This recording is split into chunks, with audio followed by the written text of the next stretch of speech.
Novel water missile مصنف مظہر کلیم M اے episode 8 Safdar اور تنویر چونکہ پہلے عمران کے ساتھ بلیک سٹار کے وائٹ اور جیکوٹی سے اپنے اصل حلیوں میں مل چکے تھے، اس لیے ان دونوں نے وہاں میک اپ میں جانا مناسب سمجھا۔ کوٹھی میں چونکہ میک اپ کا سامان اور ضروری اسلحہ موجود تھا، اس لیے ان دونوں نے کریم میک اپ کیا اور پھر مشین پسٹلز جیبوں میں ڈال کر وہ کوٹھی سے نکلے۔ پھر کالونی کے چوک پر انہیں خالی ٹیکسی مل گئی۔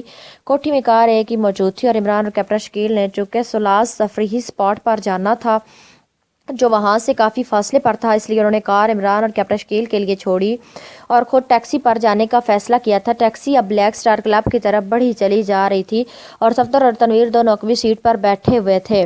کیا وائٹ ہم سے ملنے پر تیار ہو جائے گا؟ اچانک صفدر نے تنویر سے مخاطب ہو کر کہا۔ کیسے تیار نہیں ہوگا؟ ہم اسے دولت دینے جا رہی ہیں، اسے کچھ لینے تو نہیں چاہ رہے، تنویر نے منہ بناتے ہوئے کہا اور صفدر بے اختیار مسکرا دیا۔ ہاں ٹھیک ہے، صفدر نے مسکراتے ہوئے کہا۔ وہ سمجھ گیا تھا کہ تنویر نے ٹیکسی ڈرائیور کی وجہ سے اس انداز میں جواب دیا ہے۔ جناب میں کوئی بات کر سکتا ہوں؟ اچانک ٹیکسی ڈرائیور نے عقبی آئینے میں سے دیکھتے ہوئے کہا۔ ہاں بولو، کیا بات ہے؟ صفدر نے کہا۔ جناب آپ غیر ملکی ہیں، اس لیے میں آپ کو بتانا چاہتا ہوں کہ جناب وائٹ اجنبی افراد سے نہیں ملا کرتے، وہ صرف ان سے ملتے ہیں جناب جن کی ان سے ملاقات طے ہوتی ہے۔ آپ پہلے ان کی سیکرٹری کو فون کر کے ملاقات کا وقت طے کر لیں، ٹیکسی ڈرائیور نے کہا۔ تمہیں کیسے معلوم ہے یہ بات؟ صفدر نے مسکراتے ہوئے کہا۔ میرا بھائی جناب وائٹ کا خصوصی ڈرائیور ہے جناب، اس لیے مجھے معلوم ہے، وہ اصولوں کے بے حد پابند ہے، ٹیکسی ڈرائیور نے کہا۔ اوہ، لیکن ہمارے بارے میں تو وہ نہیں جانتے، ہمیں تو ایکریمیا سے ان کی ٹپ ملی ہے، ہم ایک کام ان سے لینے کے لیے یہاں آئے ہیں اور ہم انہیں منہ مانگا معاوضہ دیں گے، لیکن اب کیا کیا جائے؟ صفدر نے کہا۔ جناب اگر آپ انعام دیں تو میں آپ کو ایک ایسی جگہ بتا سکتا ہوں جہاں آپ یقیناً ان سے آسانی سے ملاقات کر سکیں گے، ٹیکسی ڈرائیور نے کہا۔ خاموش رہو، ہمیں معلوم ہے کہ تم اس انداز میں رقم بٹورنا چاہتے ہو، ہم خود ان سے مل لیں گے، تنویر نے انتہائی غصیلے لہجے میں کہا۔ سوری سر، میں تو واقعی خلوص سے آپ کی مدد کرنا چاہتا تھا، ٹیکسی ڈرائیور نے معذرت بھرے لہجے میں کہا تو صفدر نے جیب سے ایک بڑا نوٹ نکال کر آگے اس سیٹ پر ہاتھ بڑھا کر رکھ دیا۔ میرا ساتھی غصہ آ رہا ہے، اس لیے اس کی بات کا برا مت بناؤ، یہ رکھ لو، صفدر نے کہا۔ او شکریہ جناب۔ جناب وائٹ اس وقت کلب میں نہیں ہوں گے، بلکہ اس وقت وہ کلب کے عقب میں ایک علیحدہ رہائش گاہ میں موجود ہوں گے، وہ شام تک وہیں رہتے ہیں اور پھر شام کو کلب آتے ہیں اور وہاں ان کا صرف پرسنل سٹاف ہوتا ہے، میرا بھائی بھی وہاں ہوتا ہے، میں اسے کہہ دیتا ہوں وہ اپنی ذمہ داری پر ملاقات کرا دے گا، ٹیکسی ڈرائیور نے کہا۔ اوہ ویری گڈ، تھینک یو، تم بے فکر رہو، ہم تمہارے بھائی کو بھی انعام دیں گے، ہمارا مسئلہ حل ہونا چاہیے، صفدر نے کہا۔ ٹھیک ہے سر، ٹیکسی ڈرائیور نے مسرت بھرے لہجے میں کہا۔ تنویر ہونٹ کھینچے خاموش بیٹھا رہا تھا، پھر تھوڑی دیر بعد ٹیکسی ایک سائیڈ روڈ پر مڑ کر ایک چھوٹی سی رہائش گاہ کے گیٹ کے سامنے جا کر روک گئی۔ آپ باہر آ جائیں، میں اپنے بھائی کو بلا لاتا ہوں، ٹیکسی ڈرائیور نے دروازہ کھول کر باہر نکلتے ہوئے کہا اور تنویر اور صفدر دونوں باہر آ گئے۔ ٹیکسی ڈرائیور تیز تیز قدم اٹھاتا آگے بڑھ گیا۔ یہ لوگ اجنبیوں کو لوٹنے کا کوئی موقع ہاتھ سے نہیں جانے دیتے، تنویر نے منہ بناتے ہوئے کہا۔ فکر مت کرو، یہ معمولی رقم ہے، لیکن ہو سکتا ہے کہ بات بن جائے، کلب کی وجہ یہاں ہمیں اپنا مشن مکمل کرنے میں زیادہ آسانی رہے گی، صفدر نے کہا اور تنویر نے اس بات میں سر ہلا دیا۔ تھوڑی دیر بعد ٹیکسی ڈرائیور واپس آیا تو اس کے ساتھ ایک اور نوجوان تھا۔ یہ میرا بھائی ہے راڑش، میں نے اسے بتا دیا ہے جناب، اب آپ اس سے مزید بات کر لیں، ٹیکسی ڈرائیور نے ساتھ آنے والے نوجوان کی طرف اشارہ کرتے ہوئے کہا تو صفدر نے جیب سے ایک بڑا نوٹ نکال کر راڑش کے ہاتھ میں دے دیا۔ ہم نے وائٹ سے کاروباری بات کرنی ہے، ہمیں اس کی ٹپ ایکریمیت سے ملی ہے، لیکن ہم اس کے لیے قطعی اجنبی ہیں اور تمہارے بھائی نے بتایا کہ وہ اجنبیوں سے سرے سے ملاقات ہی نہیں کرتا، اس لیے اب کوئی تم طریقہ بتاؤ تاکہ ہماری ملاقات ہو سکے، صفدر نے کہا۔ آپ نے کس سلسلے میں ملاقات کرنی ہے؟ راڑش نے کہا۔ کاروباری سلسلے میں، تم جانتے تو ہو، صفدر نے اوباشوں کے انداز میں ایک آنکھ دبا کر کہا تو راڑش بے اختیار مسکرا دیا۔